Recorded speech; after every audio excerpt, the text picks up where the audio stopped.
Welcome to SATV News. This is Tushi Amin with the headlines. Government will take tough stance against money laundering, says Prime Minister Tariq Rahman. Iranian ambassador calls on Jamaat-e-Islami chief. Iran-Bangladesh relations will improve further, says Dr. Shafiqur Rahman.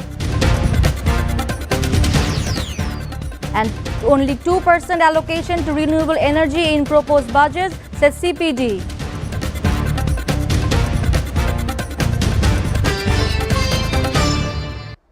Now in details. Prime Minister Tariq Rahman today said his government will take a firm stance against money laundering abroad, adding that for the past 1 decade, the people's money had been laundered out of this country. He said, government won't allow the people's money to be laundered anymore. It will be spent on the welfare of the people and improving their standard of living, he added. The Premier made these remarks while speaking as the chief guest at the family card distribution ceremony at the Victorian High School ground in Srimangol Upazila of the district. He also urged all concerned to remain alert so that none can launder. Referring to BNP as the party of the common people, the Prime Minister said, BNP has always been on the side of the people. Whenever the opportunity to vote has come, the people of the country have voted for BNP and brought it to state power, he further added.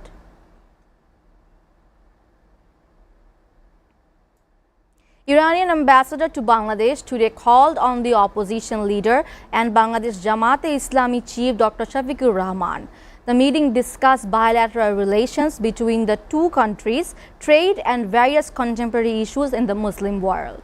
During the meeting, Dr. Shafiqur Rahman expressed deep sorrow and condolences to the Iranian citizens killed in the recent conflict and war. At the same time, he emphasized the need to establish peace in the Middle East and keep the ceasefire in effect. Views are also exchanged on the launch of direct Dhaka-Tehran air communication and the formation of a parliamentary friendship group to further strengthen relations between the two countries. In addition, Iran's offer of cooperation in establishing a world-class hospital in Bangladesh was highlighted. The opposition leader praised Iran's role in improving relations between Muslim countries. He further said Iran-Bangladesh relations will improve further.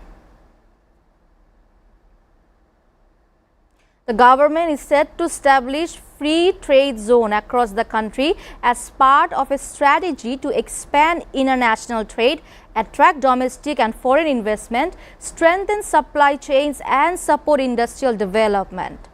Cabinet Secretary Dr. Nasimul Ghani revealed this information at a press conference after the meeting of the Cabinet Committee on Government Procurement and Economic Affairs at the Secretariat this morning. Nasimul Ghani said that the main goal of this mega initiative is to bring dynamism to the economic activities. The strict custom rules and regulations prevailing in this proposed special zone will not be in effect. It will get complete duty-free facilities. Initially, this free trade zone is being developed on a total of 600 acres of land near the Matarbari Deep Sea Port and Chattogram Port.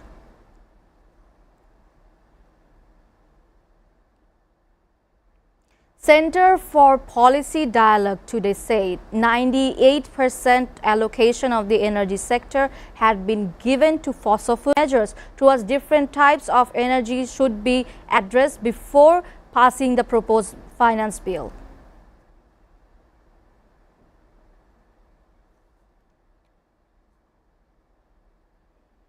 Court today sentenced MD Abid to death for the abduction and murder of 5-year-old Alina Islam Ayat, an incident that took place around 3.5 years ago in the port city. The verdict was delivered this morning at around 1 p.m. by 6th Additional Metropolitan Session Judge Muhammad Ali Akkas. The court also ordered that the fine be handed over to the victim's family. The convict was present in court during the verdict and was later sent back to prison under court order. In its observation, the court termed the incident pre-planned, cruel, brutal, and a cause of public panic.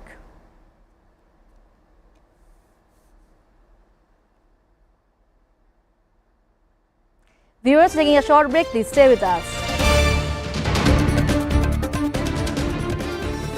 Hello and welcome to International Affairs, and my name is Shamsul Alam Pantha. I don't see an easy resolution to this because every slight deviation from the plan, opening an open war conflict with them, testing nuclear missiles, Russia's announcement of these supposedly successful testing, special and exclusive footage that is being played on SATV screen. Really come to terms with Hamas. Damage estimated between this entire issue. President Trump is expected to hold bilateral talks. preserving biodiversity and tackling climate change. We cannot protect the planet before we negotiate peace. Where is it going? Is it understanding the needs of its people before the needs of this global world? For China to come to agreement, They will face better projects. With President Xi of China and President Lee of South Korea. Trump's White House that is in favor of these things. simply not enough action being taken to address the problem of fossil fuels. What their plan initially is towards the Caribbean, a place that has been met with two types of disasters. Bangladeshi students at the same level of opportunity internationally and domestically. International Affairs. Watch every Sunday to Thursday at 2 p.m. only on SATV and SATV Digital.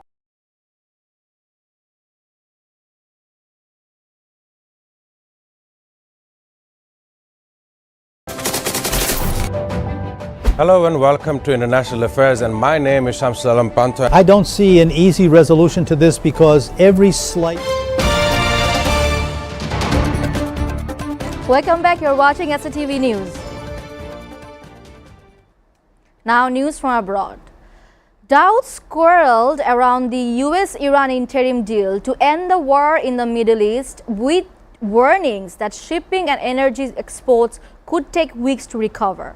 Although US President Donald Trump said on Tuesday that text would be made public soon.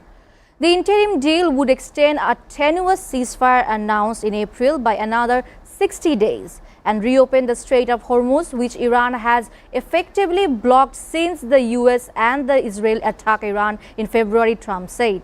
The text of the deal states clearly that Tehran will not have a nuclear weapon, and the full agreement would be made public in a formal setting in a few days. Speaking at the G7 meetings in France, Trump added that he liked the idea of sending the Iran deal to Congress for a review, a request by some Republican lawmakers. Negotiators would address difficult issues like the future of Iran's nuclear program during the next phase of talks, which Iranian Foreign Minister Abbas Araghchi said would start in Switzerland on Friday after the formal signing of the framework deal. Iran will never have a nuclear weapon. That's what it says. It won't have one to buy, to develop. They will not have a nuclear weapon. Iran accused Israel of violating the truce in Lebanon 84 times after Israeli forces killed 4 people in southern Lebanon. Iran claimed that Israel violated the truce. The memorandum of understanding was agreed to between Tehran and the US and warned Israel of a harsh response if attacks continue.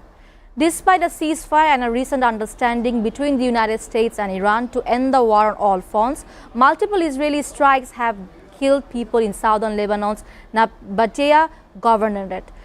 Tuesday's killing took place as separate drone attacks targeted 2 vehicles in Mayfrodun. A third vehicle was also targeted in the village of Suki.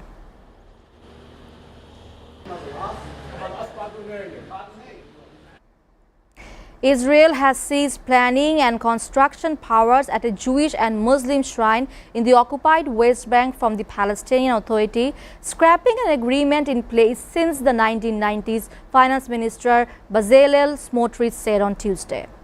Under the 1997 Hebron Agreement, Palestinians control planning and construction in the entire city, including the Jewish Tomb of the Patriarchs and the adjoining Muslim Ibrahim Mosque. The far-right minister said he had given the final sign-off late on Monday to transfer of those powers as they affected the religious site and the nearby Jewish settlement to Israeli authorities. Israel's right to control the West Bank, which it captured in the 1967 Middle East War, is not recognized internationally. Palestinian President Mahmoud Abbas' office called the seizure of powers an infringement upon the political and legal status of Hebron and a violation of international law. In a speech marking the establishment of a new Israeli settlement near Hebron, Smotrich said the historic step would deepen Israeli sovereignty in the West Bank, which Palestinians seek as the heart of a future independent state.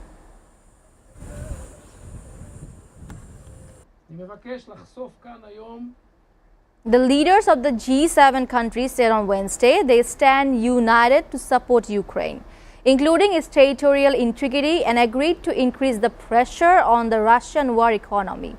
In this context, we will strengthen our sanctions against Russia, including those on the oil and gas sectors, the leaders said in a joint statement. Separately, the leaders who are meeting for a summit in the French town of Evian-les-Bains have also welcomed the deal between the United States and Iran and said they are ready to contribute to its implementation. They added that they will make efforts to diversify energy supply routes and reduce dependence on the Strait of Hormuz and increase energy stocks.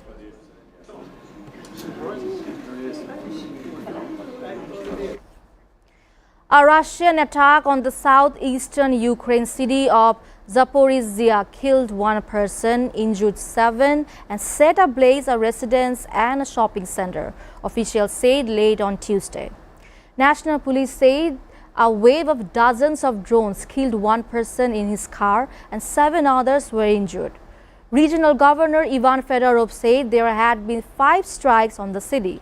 He said fire broke out in a residence and a shopping center and in educational institutions. Deviation from the plan. Opening an open war conflict with them. Testing nuclear missiles. Russia's announcement of these supposedly successful testing. Special and exclusive footage that is being played on SATV screen. Really coming to terms with Hamas. Damage estimated between Korea will shift a line running parallel to the military border with North Korea to narrow the area that restricts civilians' access to reflect an evolving security environment and for the convenience of local residents, the defense minister said on Wednesday. Defense Minister Ang Gyo-bak said the change that will shift the civilian access line by an average of 6 kilometers from the MDL is in response to the years of requests by residents and is made possible by improved defense readiness. The ministry also announced other changes that will ease restriction imposed on areas near the border, including a relaxed reporting guideline on operating drones for farming purposes. The Liberal government of President Lee Jae-myung, who took office last year, has taken a series of steps aimed at easing tensions with North Korea, but Pyongyang has kept up a hostile stance towards its neighbor.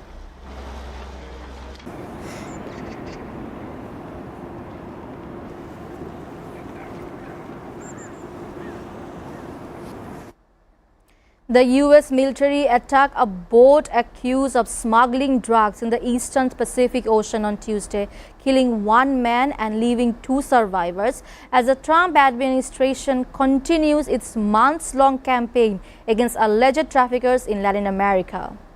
The latest attack brings the number of people who have been killed in boat strikes by the U.S. military to at least 208 since the Trump administration began targeting those it called narco-terrorists in early September.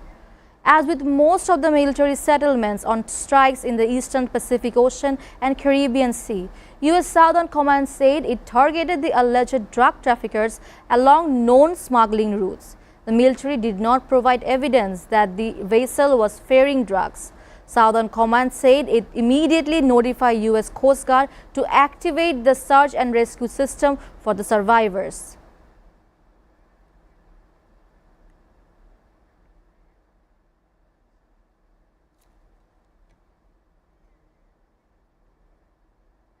Now sports. Lionel Messi scored a dazzling hat-trick for Argentina on Tuesday to equal Miroslav Klose's all-time record of 16 goals at World Cup as the defending champions swept Algeria aside 3-0. The match started as a frantic pace and both sides had early goals ruled out for offside, including one from Messi.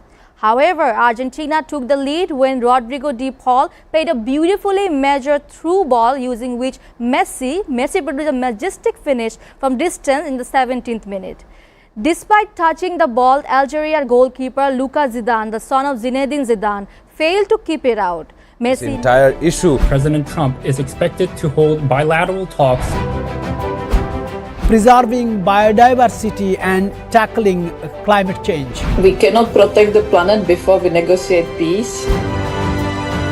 Where is it going? Is it understanding the needs of its people before the needs of this global world? For China to come to agreement, They will face better projects. with President Xi of China and President Lee of South Korea. Trump's White House that is in favor of these things. Simply not enough action being taken to address the problem of fossil fuels. What their plan initially is towards the Before ending, go to the headlines again. Government will take tough stance against money laundering, says Prime Minister Tariq Rahman.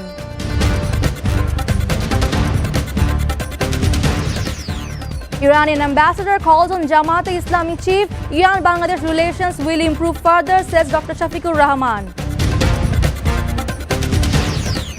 And only 2% allocation to renewable energy in proposed budget, says CPD.